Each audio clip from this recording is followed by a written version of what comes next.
Hello दोस्तों, तो finally हम आ चुके हैं सर चैप्टर नंबर 10 पे। और आज हम करने वाले चैप्टर नंबर 10 के सर इंपॉर्टेंट एमसीक्यू सारे के साथ साथ साथ इंपॉर्टेंट टॉपिक भी देखेंगे। और ये चैप्टर बहुत ज्यादा छोटा, आप देख सकते हैं 18 पेज का बस ये चैप्टर है।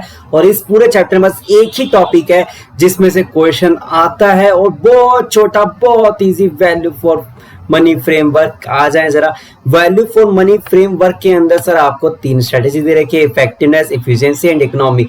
बस इसी पे ही क्वेश्चन आता है 4 मार्क्स का। किस्मत अच्छी हुई तो 6 मार्क्स और 8 मार्क्स तक भी चला जाएगा, नो डाउट। लेकिन ये जो है छोटा सा नन्ना सा मुन्ना सा टॉपिक है, 3 जो थ्योरी लिखी हुई है उस पे क्या आता है सर, आपका क्वेश्चन आता है। जानना बहुत जरूरी है सर, ये इफेक्टिवनेस, इफिशिएंसी और इकोनॉमी होता क्या sir. Effectiveness, value for money framework, value for money framework में टोटल 3 ईज के बारे में बताया गया। पहला ई क्या है, इफेक्टिवनेस। इफेक्टिवनेस इसको सिंपली अगर मैं हिंदी लैंग्वेज में बोलूं तो आप बहुत ज्यादा इफेक्टिवली काम करते हैं, मतलब काम का खत्म होना, काम खत्म करना का होना। इफिशिएंसी, जल्दी खत्म होना।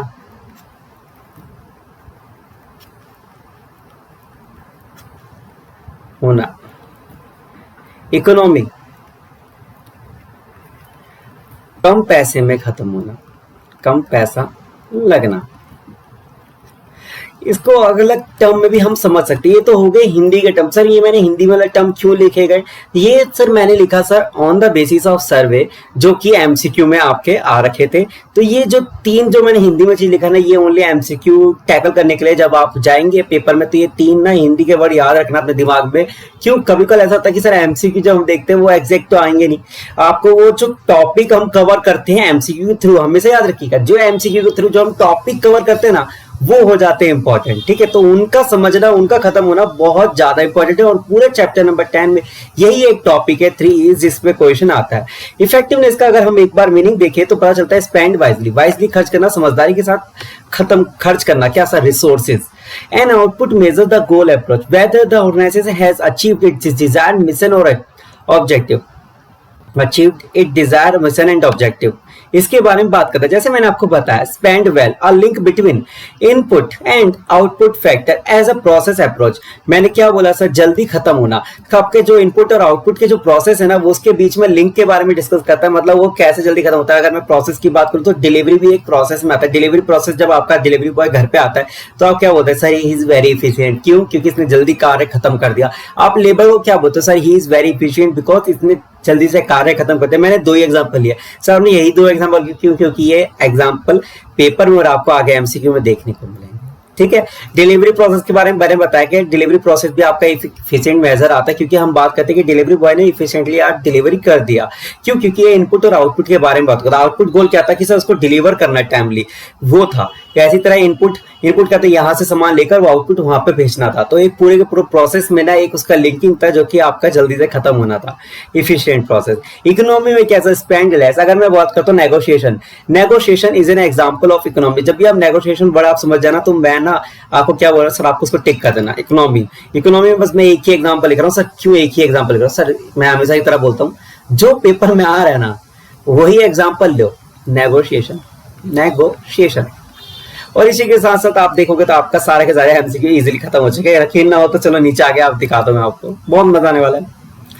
मैं एक चीज आपको बता दूं कि ना, हाँ याद हो सर, केस स्टडी इतना ही बड़ा आएगा। एक चीज और है कि ना, आप प्लीज अपना हार्ड मनी ना किसी क्लास खर्च करने पे वेस्ट मत कीजिएगा, हाथ जोड़ की विनती है। क्योंकि आप भी जानते हैं कितनी मेहनत से कमाते हैं आर्टिकलशिप में, तो अपने पेरेंट्स के अपने हार्ड मनी प्लीज वेस्ट ना करें। पेपर बहुत इजी आ रहा है, बहुत ज्यादा हद पार इजी आ रहा है। आपको देखा चैप्टर नंबर से एक इंपॉर्टेंट टॉपिक है, तो उसी के बारे में डिस्कस करें। टेस्ट योर नॉलेज क्या, अगर हम क्वेश्चन की बात करें तो सर इतनी बड़ी case study I, oh my God, कैसे करेंगे। मैं जैसे कर रहा हूं वैसे करेंगे ना। इस केस स्टडी को हम करेंगे इग्नोर। सर हम पेपरों में क्या करेंगे, सर पेपरों में भी इग्नोर करना होगा, क्योंकि सर 100 मार्क्स का पेपर है। ठीक है, आपके जो केस स्टडी आएगी वो आएगी टोटल 50 मार्क्स के क्वेश्चन आएंगे, 50 मार्क्स के क्वेश्चन आएंगे। ठीक है। अगर हम ऑन एन एवरेज देखें ना, ऑन एन एवरेज देखें तो 180 घंटे है, 180 घंटे है, 3 मिनट 6 सेकंड, ठीक है। 3 मिनट आपको मिलते हैं एक एमसीक्यू के लिए, आप इजीली कर सकते हैं। मतलब कि बच्चों का ना सर आराम से मैं बताऊं 1 घंटा 25 मिनट में पूरा पेपर खत्म हो जाता है, 1.5 घंटा वो जबरदस्ती बैठते। ये लोगों का कमेंट आ रहा है कि सर मैं 1.5 घंटा जबरदस्ती मैं पीसी के सामने बैठा हुआ था, मेरा पेपर खत्म हो चुका था, मेरा मन ऐसा हो रहा था कि जल्दी इंटर दूंगा, लेकिन इंटर प्रेस नहीं होता 3 घंटे से पहले, वो जबरदस्ती बैठे हुए थे, ठीक है। तो टाइम बहुत मिलता है। ये मत सोचना कि सर इतना बड़ा केस स्टडी, तो इस केस स्टडी के नीचे जो आप देखेंगे तो सीधा 10 है, ठीक है, आधा घंटा। मतलब इसके अगर आप देखेंगे तो टोटल 5 एमसीक्यू बनाए हैं, ठीक है। 5 एमसीक्यू का मतलब समझते हैं आप, अगर 3 मिनट मिलता है एक केस स्टडी को, 3.6 तो 18 मिनट, टोटल 20 मिनट के अराउंड आप मान लीजिए। और अगर आप एक बार इसके जरा क्वेश्चन पढ़े तो आपको पता चलेगा सर केस स्टडी पढ़ने की जरूरत नहीं। क्या है sir, what is an example of efficiency measure in an ABC health care. ABC health care के अकॉर्डिंगली आपको बताना है एफिशिएंसी मेजरमेंट क्या होता है। Sir streaming lining health care delivery process, delivery process को स्ट्रीमलाइन करना। सर क्या होता है, सर मैंने जैसे बताया डिलीवरी प्रोसेस को अगर स्ट्रीमलाइन करें मतलब कि आप जल्दी खत्म करें, कार्य का जल्दी होना। Streamlining health care delivery process, किसी प्रोसेस या किसी कार्य का जल्दी होने को हम क्या बोलते हैं सर, इफिशिएंट मेजर्स बोलते हैं। ये आपका क्या हो जाएगा सर, इफिशिएंट मेजर। क्या मैंने बोला था सर, किसी कार्य का जल्दी से होना। स्ट्रीमलाइनिंग क्या होता है, जल्दी होना। किसका होना, डिलीवरी प्रोसेस एक कार्य था, तो हम उसको क्या बोलेंगे, इफिशिएंट मेजर। कितना इजीली हो गया ना, बहुत इजी था। But is an example of an economy and efficient. Economy भी होना चाहिए और इफिशिएंट भी होना चाहिए। मैंने क्या बोला सर, इफिशिएंट भी होना चाहिए, इकोनॉमी भी होना चाहिए। इकोनॉमी का मतलब क्या था, इकोनॉमी का मतलब था पैसा कम लगना, इफिशिएंटी का मतलब था कार्य जल्दी होना, कार्य का जल्दी होना। और इकोनॉमी का मतलब का था आपका पैसे कम लगना। एक चीज बताओ, specialization in complex medical condition, specializing in complex medical condition. Sir हम स्पेशलाइजेशन कर रहे हैं तो इससे तो सर आपका कार्य खत्म होगा ना। अगर आप किसी एक स्पेशलाइज्ड डॉक्टर को लेकर आते हैं तो आप क्या कर रहे हैं, शायद या तो आपको जल्दी काम हो जाएगा या तो आप कार्य खत्म करेंगे, पैसे क्या कम लगेंगे, नहीं सर स्पेशलाइज्ड आएगा तो पैसे ज्यादा ही रहेगा। Hiring highly qualified medical professional, sir effective होगा सर आप जब हाईली क्वालिफाइड मेडिकल प्रोफेशनल लेकर आएंगे तो कार्य क्या होगा सर, जल्दी खत्म होगा, और जल्दी खत्म होगा कार्य खत्म होगा। लेकिन इकोनॉमी के बारे में इसमें कोई बात नहीं करी गई है। लेकिन अगर मैं डिजिटल मेडिकल रिकॉर्ड्स के बारे में बात करूँ, डिजिटल मेडिकल रिकॉर्ड सिस्टम, इससे क्या होगा सर, इसके बारे में समझिएगा।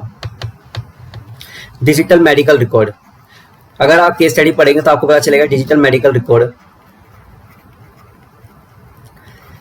सर एक चीज बताओ सर, हम डिजिटली किसी भी अगर हम किसी चीज को रिकॉर्ड करते हैं, जैसे अगर थंब प्रेशन लगाए तो जैसे ही हम लगाते तो हमारी एंट्री हो जाती है। वैसे ही सर अगर टैली में अगर कोई एंट्री करते तो आपको पता है उसका लेजर भी हाथों हाथ क्रिएट हो जाता है, उसका बैलेंस शीट में एंट्री हो जाता है या पीएनएल में भी इफेक्ट आ जाता है।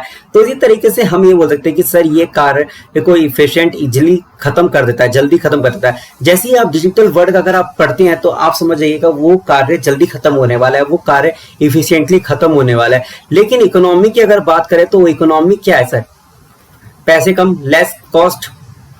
सर कैसे लेस कॉस्ट, सर एक चीज बताओ सर, आज की डेट में 1 मंथ का टैली का जो सब्सक्रिप्शन आता है सर, आप मान लीजिए 600 रुपए आता है। 600 रुपए में आप कितने लोगों की दिहाड़ी बजाते हैं सर।